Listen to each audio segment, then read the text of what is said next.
I did not know that was there. It always gets somebody. Sometimes it's me. I forget it's coming sometimes. I'll be thinking about other stuff.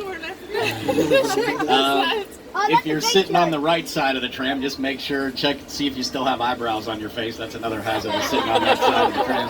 That fire actually feels pretty good in the evening when it cools off like that. That shark's been trying to scare people since 1976. They added this attraction to the tour the year after Jaws came out in theaters. And that shark works way better than the shark from Jaws ever did. The shark from Jaws was named Bruce. They named it after Steven Spielberg's lawyer. And Spielberg was only 26 years old when he made Jaws. That was his first really big movie. And it was almost his last really big movie. He wanted to film it on the real Atlantic Ocean using a giant mechanical shark that was supposed to swim in the real ocean. And both of those things turned out to be almost impossible.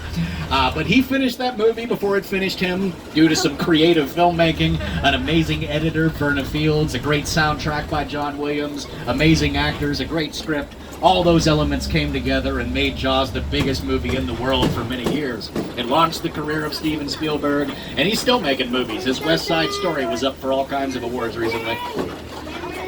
This is one of our suburban neighborhoods you'll see over here on the left side. They call this one Elm Street. Some of those houses are pretty old. That brown one that's right there at the beginning was Boo Radley's house in To Kill a Mockingbird. There's a house over here on the right side too.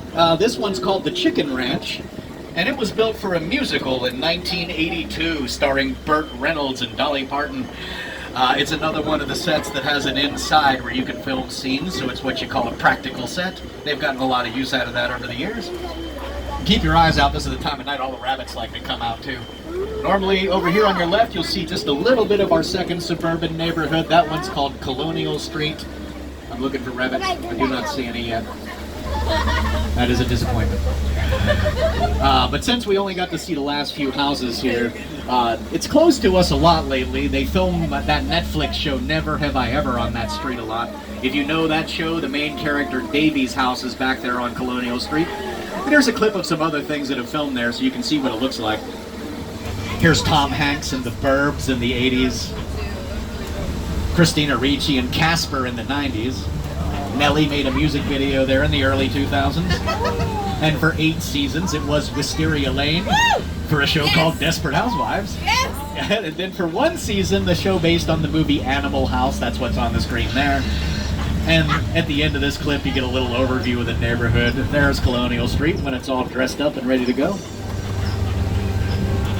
Alright, we got some more picture cars coming up next. A lot of the cars you're going to see here are from the Fast and Furious films, but there are a few exceptions. Like, there's a bright yellow Deuce Coupe at the beginning. That's from George Lucas's American Graffiti.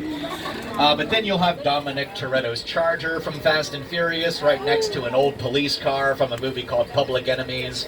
These last 4 are all Fast and Furious cars, but the yellow one behind them is from the movie Bumblebee. And the purple one at the very end is from the second movie, Too Fast, Too Furious. Piece of Hollywood history is coming up next.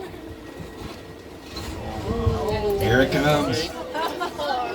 Here on the right side, you're going to be seeing the Bates Motel, and up on the hill behind it is the Bates House. This was the setting of Alfred Hitchcock's 1960 thriller, Psycho. And on your screen, you can see what some of this stuff looked like back in the movie. Alfred Hitchcock is considered by many to be one of the greatest directors of all time, and he was certainly a master of suspense.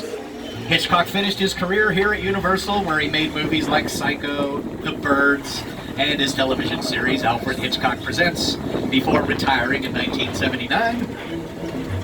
And up on your screens you can see how the house looked back in 1960. For the movie they only built the front and left side of that house because that's all you see on camera. But today we got all 4 sides on this thing. And sometimes at night you can see Norman Bates' mother in there. Let's see if we see her. No, I don't see her yet. Sometimes right by the front door. No, don't see her. But that's going to lead us right into the crash site set. Now this one is from Steven Spielberg's 2005 movie, The War of the Worlds. And this is a real airplane. It was a retired 747 that they purchased and then chopped into pieces just to film this one scene in this movie. And I'm going to play that scene on your screens, and you'll hear a few words about it from the creators. Yeah. Scary stuff? See a doll on the wall? The airplane crash site set is a perfect example of a set that is all designed around a vision that Stephen had. When we first began to sit down to talk about the War of the World, I thought, what if the 747 goes down right in a big neighborhood? Because it's just something you don't see. You're doing good. You're doing good. Keep your eyes on me.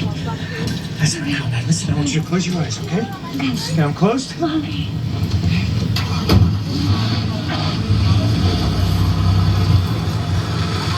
Robbie, get in. Get in. So you can see that stuff look great in the movie. One thing though, to your left as we pass the plane, there's a log cabin over there on your left side. That is from a movie called The Great Outdoors, starring John Candy and Dan Aykroyd back in the 80s. It was playing in the break room right before the tour, so I just saw it on television. Wanted to point it out on this tour. This brings us to about the 10-minute mark, everybody. We're roughly 10 minutes to the end now, so hang in there. You're probably going to make it. But just in case you can't, remember to pull that red cord and we'll help you out. About a month ago, they started building this whole little town over here on your right side. And so far, there has been no official announcement as to what this is for. I've asked a lot of people and so far only heard rumors and speculation, and we recently received a memo saying please do not spread rumors and speculation. I'm just going to speculate a little bit. I think it's going to be a new part of the tour for a movie coming out soon, but you have to wait and see for sure. I also think maybe it's going to be a miniature golf course that we can all play on someday. Woo! That's more what I'm hoping for, but we'll see. Come back in a couple of months and see if I know what I'm talking about. This brings us to Sullivan's Garage. This is our big finale today, everybody. This is the part of the tour dedicated to the Fast and Furious films. If you're a Fast and Furious fan, you have some idea what to expect. But if you've never seen a Fast and Furious movie, they're all about family. About living your life a quarter mile at a time. And about cars doing incredible things that cars have no business doing, but it's fun to watch them do it. And we're going to get a little taste of that for ourselves right now. Minute 20 on the clock? I don't know if I trust that. We'll find out soon enough. Now that we're here, I'm going to turn it over to some of the cast of Fast and Furious, and they're going to fill you in on the adventure ahead. Here's Roman Pierce. Hey, yo! It just got here. All right, I got it. Well, listen, hello, beautiful people, particularly you right there missing the third row. How you doing? You good? My name is Roman Pierce. Pleased to meet you. My buddy Hobbs asked us to stash you from Shaw for a while.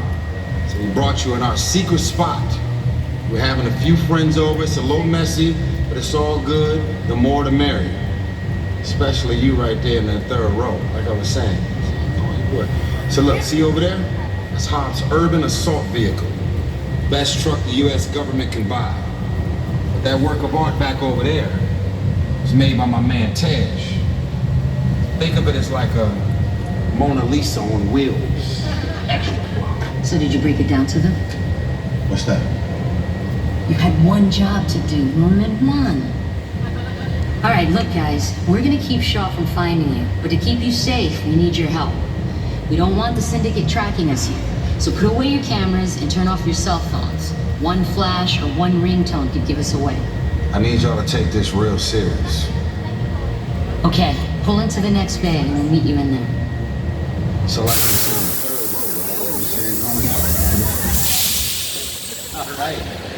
Next is Act 2, the race day after party.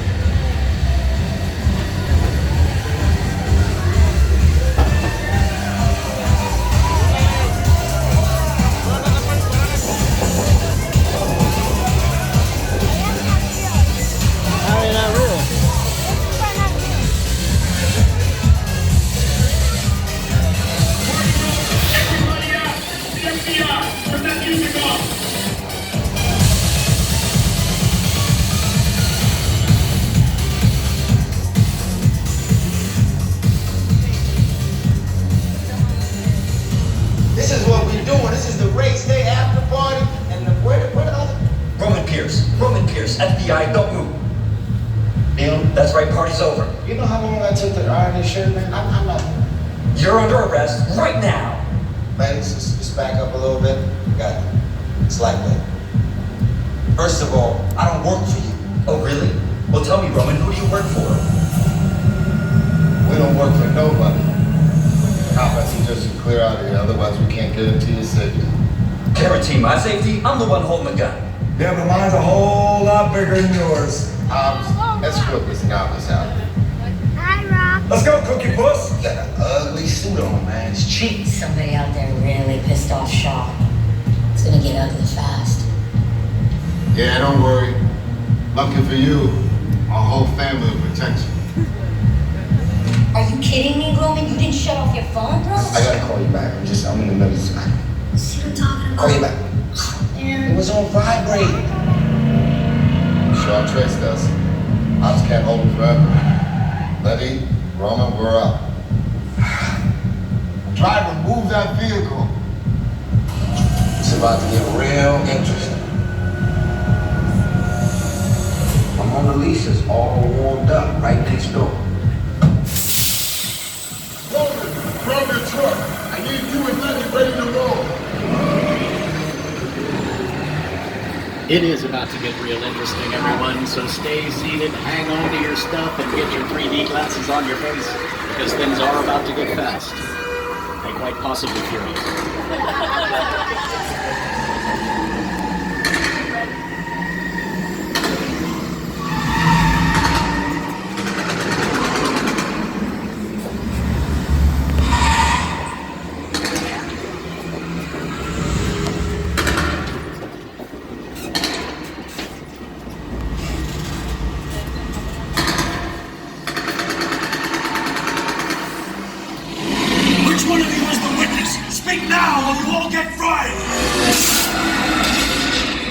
This is our turn. After them. Okay, guys, it's showtime. Look at the left. This thing ain't even fast enough. Roman, hook him up.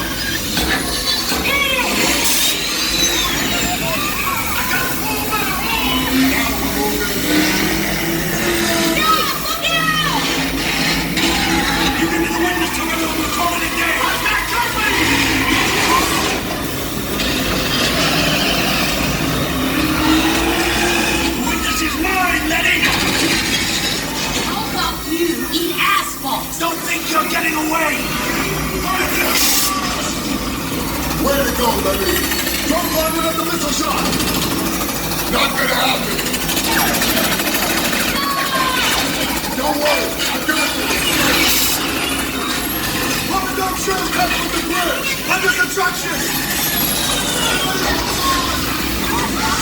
Get the entrance. Round is done.